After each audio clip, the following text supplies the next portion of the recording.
Viewers like you make this program possible. Support your local PBS station. The French Chef is made possible by a grant from Safeway stores. When you take flour and butter and turn them into French puff pastry dough, you can make the most fancy things. Pâté en croûte, palmiers, cook, chausson, Pate. We're making puff pastry today on the French Chef.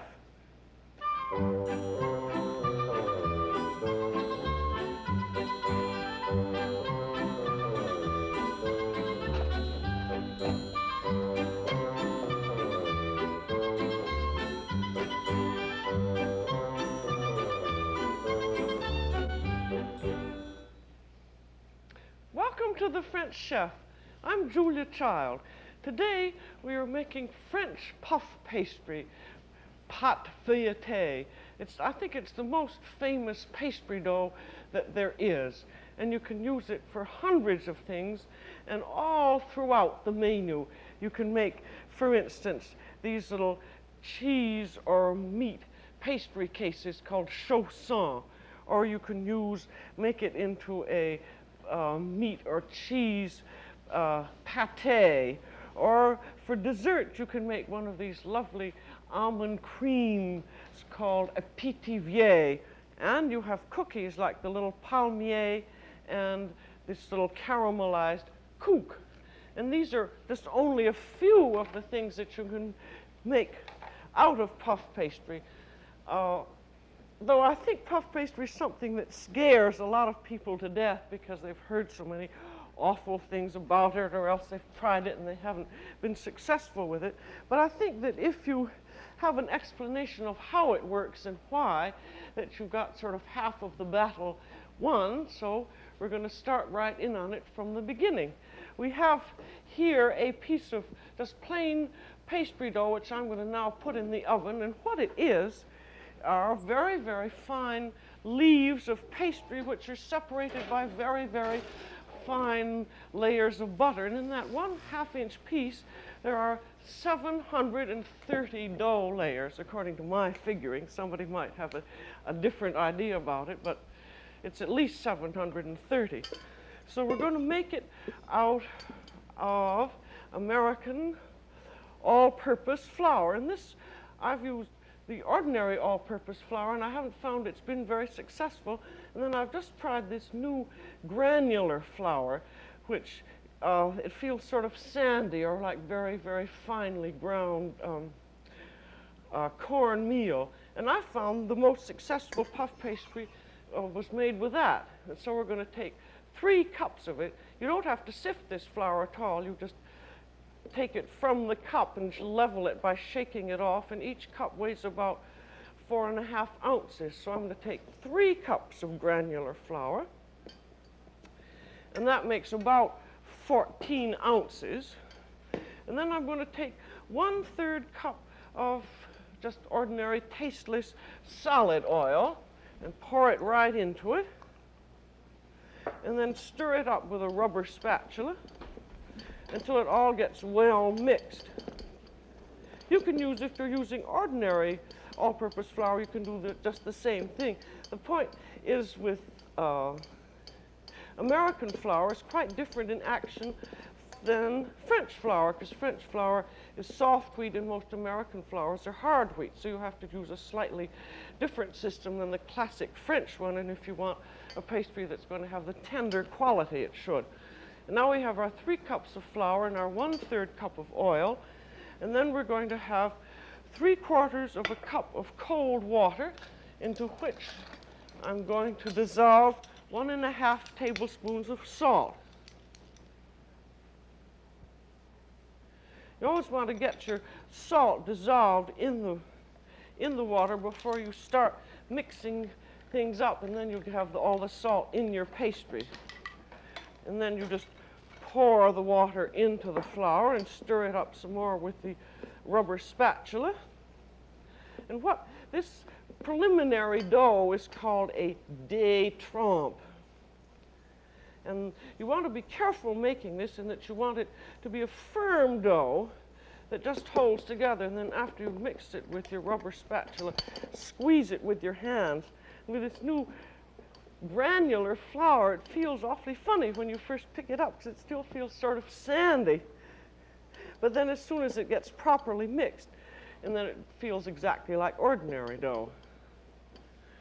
And now we've had our 3/4 of a cup, but there still are some unmixed little bits. So then we add a little more cold water. It's going to take about 2 or 3 tablespoons more, but you want to start out with a smaller amount of water first, and then add more water later because you want to be very careful not to get your dough too moist. See there, I'm just mixing that up. And it'll still take 2 or 3 more drops. Just be very careful in this initial part that you don't moisten it too much. Now that's squeezed together. And then you squeeze it and knead it just a little bit more so that it will all hold together into a mass. And the object in this first part of making your dough is to work it as little as possible because as we're using hard wheat flour, we don't want it to start getting rubbery on us. And if you work it too much, it will. And then, after you've gotten it so that it holds together properly, you then press it out into a circle. This circle will be about 9 inches. You can just do this with the palm of your hand. And it doesn't make any difference if it's a little bit rough, and you'll see why later on. You wanted a fairly even circle. And now we're going to have 2 sticks of unsalted butter. And then what's going to happen is the butter is going to go on top of the dough, and then the dough is going to be rolled around it. Now this is chilled butter, but we have to be sure that we have to beat it and work it so that it becomes malleable. So just take a big rolling pin and whack it up a little bit to soften it. And I think this is the easiest way of doing it. I've read some recipes where they work the dough under cold water and squeeze it until it becomes waxy. I never have seen that done in France, and it seems to me it's sort of an awful nuisance, but it doesn't make any difference how you do it as long as you arrive at a delicious puff pastry. Then after you've whacked it up, which is started to soften it a little bit, then take the heel of your hand like this and push it down. I'm working on a marble. I just like them very much because they're easy to clean up, and they usually remain fairly cool. Then you gather your butter together again. This is a French pastry scraper, which is very useful, which you can get in pastry supply houses usually. If you don't have one of these, you can just get at your hardware store one of these putty scrapers, which works very nicely too. Now this is another important part in your puff pastry because you have to get your butter so that it's malleable but still cold. Because if you have some rough, sharp, congealed butter edges, when you start rolling out your pastry, as you will see, they will stick up and come through your pastry. Now after you've gotten your butter so that there are no hard lumps in it, you put it into a circle that's about a square, about a 5-inch square, and place it right in the middle of your dough. And then you take your dough and turn it up over the butter. And this, again, watch. There are always sort of ifs and ands and buts in puff pastry, but if you remember these, I think it'll help you. Just turn your dough up over the butter like that, and be very careful when you're turning it up that you're not pulling it, because you want it to stay an even on the sides, just as thick on the sides as it is on the bottom all around. And if you took it and pulled it like that, then you would stretch it out, and it would be narrower on the sides, and then it might burst out when you roll it. Now you see you've got a nice little package there. And I think ideally after making your package you would then put it in the refrigerator and let it rest for about half an hour. But I'm just going to roll it right out right now. But I think, as you'll see later, why I did suggest the rest is because you want the dough to sort of relax. And now you've got it wrapped in your package and you rested it for half an hour, and then you start rolling it out. And you start very carefully at first, and you see you've left your seam on the top here. And you just press it a little bit like that just to get it started moving. And what our object is here is we're going to roll it out into a rectangle, and we want the butter that's in the middle of it to follow right along in the dough and follow right out to the rectangle. So we start very slowly and push gradually. You see, it makes no difference if this pastry is a little ragged on the edges. And then also be sure that you flour your board very lightly. I think I'll get rid of these beautiful pastries, because you don't want your dough to stick onto the bottom. I think you'll notice if you haven't made pastry with this granular flour, it rolls very nicely. That sort of granular quality seems to help in the rolling out of it. Now notice when you're rolling, you're taking your pin and you're sort of doing a downward and forward movement.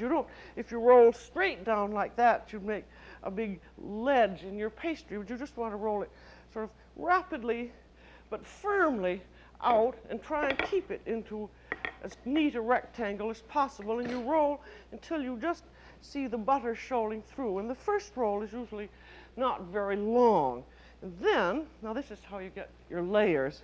You take your dough and you fold it in three. You fold the one end up there, and then you take this end and fold it over. So now you have 4 layers of dough. You see you've got your bottom layer, and then you have your flap here, which attaches to that makes your second layer. Then you have your flap over here, which is the third, and then you have your 4th layer. That's only 4 out of 730. And then you fold it after you've made your first fold. Then you roll it out again into a rectangle. And you notice that you roll, see, that's a firm, careful roll, and this is something that you'll probably have to practice a little bit until you get the feel of it, but you soon do, and the thing is just to keep on rolling. It's just like when you're learning how to sew, they say just practice sewing a straight line, which I'm sorry to say I've never learned, and I ought to.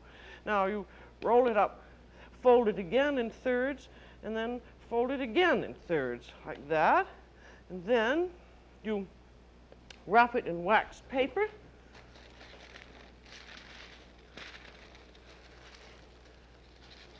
And what you do if you're making a lot of pastry, now these are each one of these rectangles and then folding in thirds is called a turn. And so when you've done 2 turns, which we've just done, you put your fingers on it like that and make 2 little marks, so that after you've done a whole lot of them, you'll know that you have this pastry package that just had 2 turns. And then you wrap it in, put it in a little plastic bag or else a damp towel, and then you chill it. And I find, although a lot of recipes say chill 20 minutes, I think that's for the birds. I think it really needs to be chilled about an hour, because you want your butter to harden again. And also you want your dough to relax. And now here's one. I just want to give you an example of what can happen with all-purpose flour if you haven't let your dough relax. Because all-purpose is made out of hard wheat, which means that it has a lot of gluten. And gluten means sort of gluey, rubbery, and it's very, very good for making bread, because, you know, when you knead it and it gets elastic, and that's wonderful, and then it will rise properly and so forth and so on. But for making pastry, and particularly this kind of pastry that you're going to have to do 6 of these rolls, if you have a dough that is going to be hard and rubbery, it's going to be very difficult to roll it. Now this one I'm going to roll out, and this has not rested very long, and I'm just going to want you to see what happens. Now it's rather hard to roll, but it's going out all right. I think one reason that I like a marble or a board is that you can tell whether your pastry needs resting. Now I'm going to fold it up here, and then we'll give it another roll. I hope this is going to show. This may be like going to the dentist, and it's not going to show what I want at all. I hope not. Now, this is beginning to get the rubbery business that I hoped it would. Now look can you see when I'm rolling it out there, it's beginning gradually to spring back on itself. And that means that it needs to relax. It should, whenever you find, if you're rolling it out and it begins doing this springing back, then you should wrap it up and put it back in the refrigerator and let the dough relax, because that relaxes the gluten. You see, that's awfully hard to roll farther. I'll take my great big rolling pin, which is very heavy, and see, that'll do it. But even so, you see, when I'm rolling, it's still springing back. Now, supposing I had this little tiny thing, I wouldn't get along very far with that. So whenever you see that happening with your dough, just put it back in the refrigerator and let it rest for 2 hours. And that's really your main problem with dough. If you remember to do that, you won't have any trouble when you're using all-purpose. However, you won't have any trouble at all if you use pastry flour, which is made out of soft wheat. We in the New England area can get pastry flour very easily through S.S. Pierce or through the King Arthur Flour Company. And if you're in the New York area, there's the Great Valley Mills in Bucks County, Pennsylvania, and you can write for it.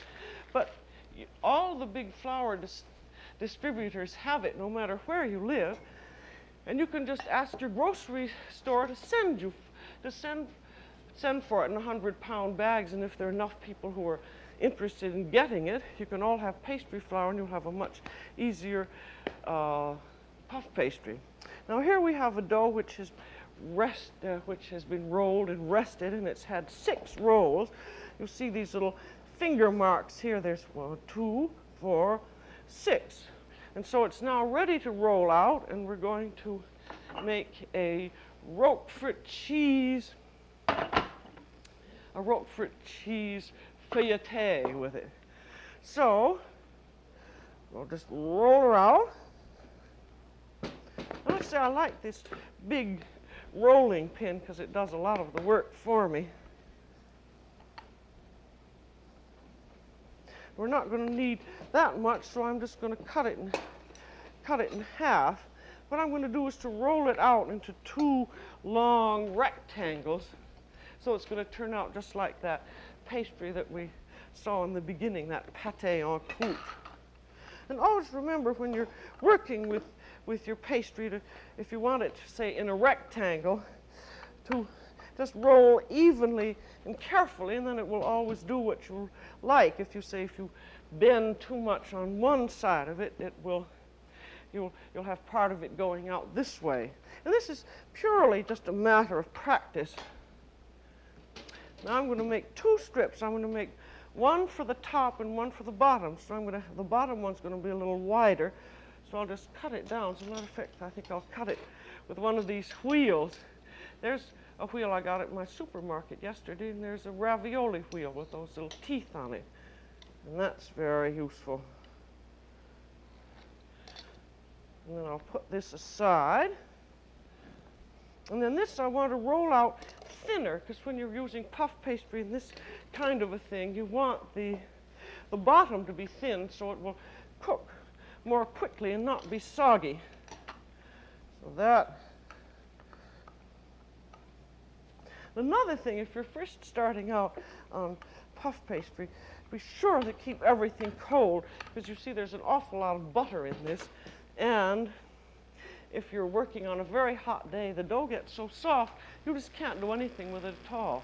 Now I'm going to put this on a pastry sheet, and it's going to be a wet pastry sheet. So just run cold water over it. And the reason for that is that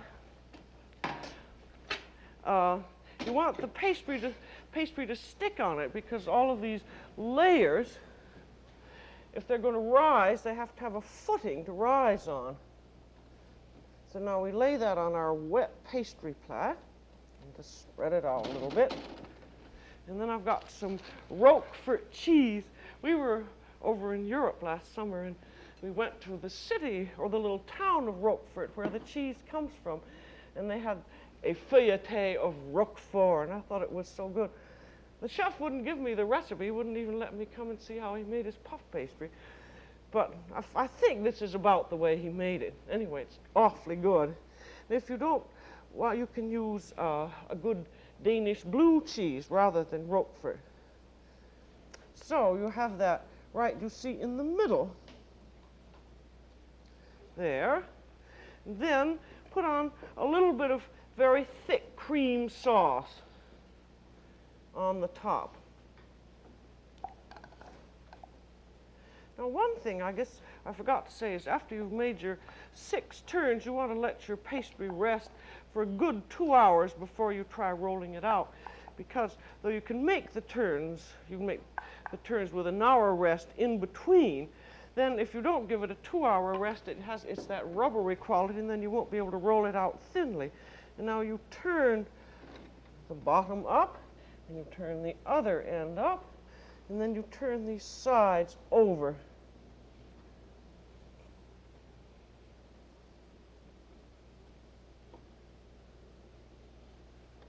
That makes a little case, and then we have our top, which is here.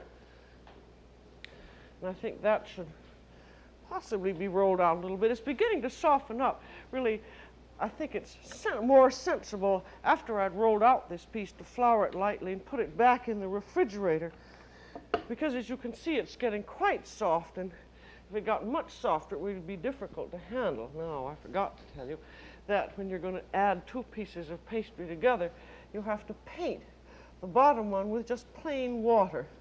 If you're going to do much pastry work, get a pastry brush, or just go to your hardware store and get a very fine, soft paintbrush, because they're very, very useful. And then the top goes on.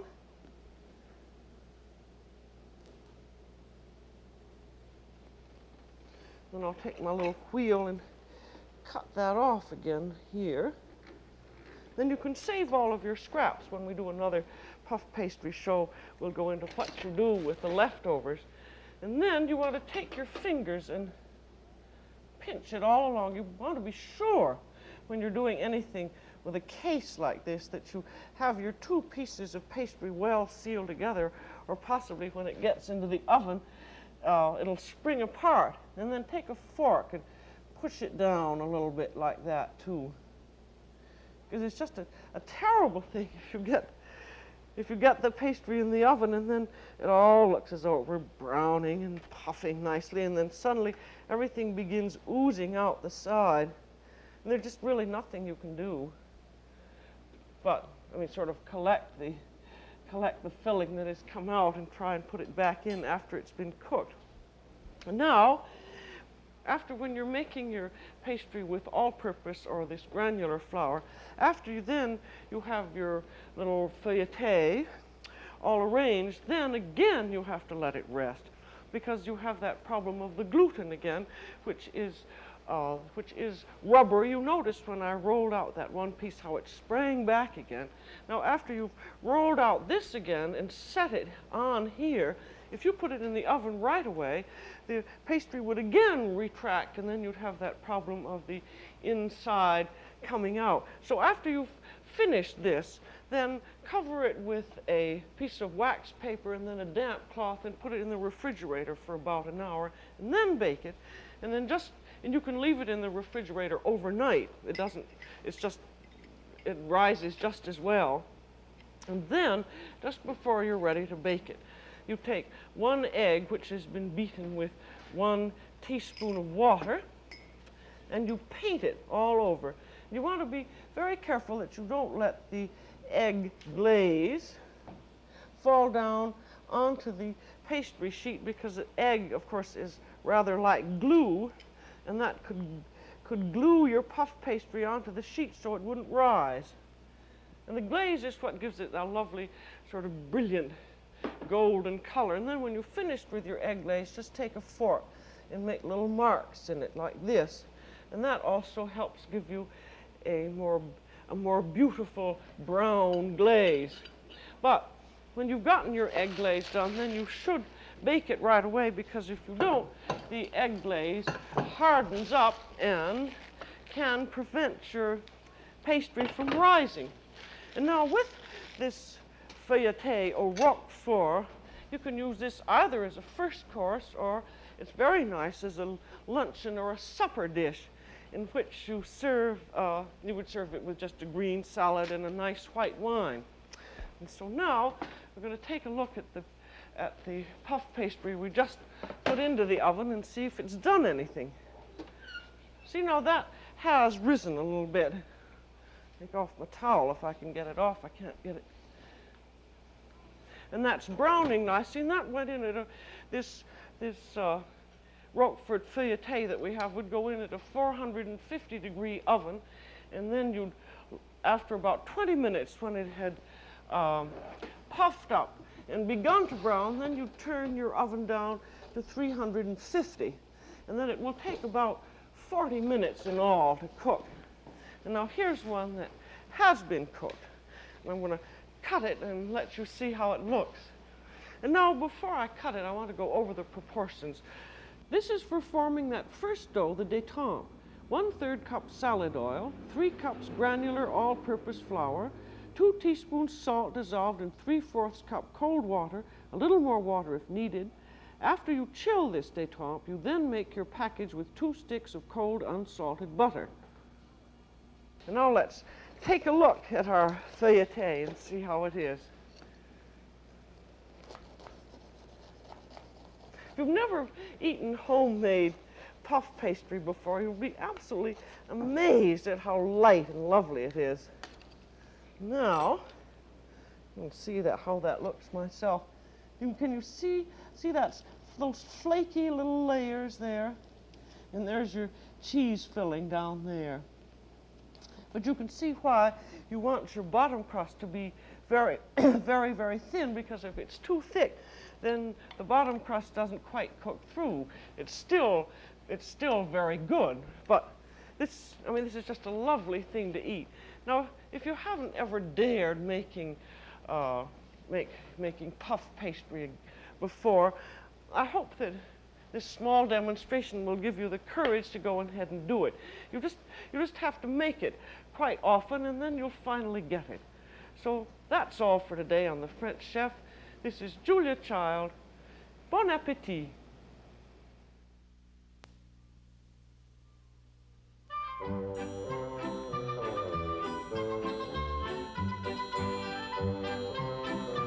Julia Child is co-author of the book Mastering the Art of French Cooking.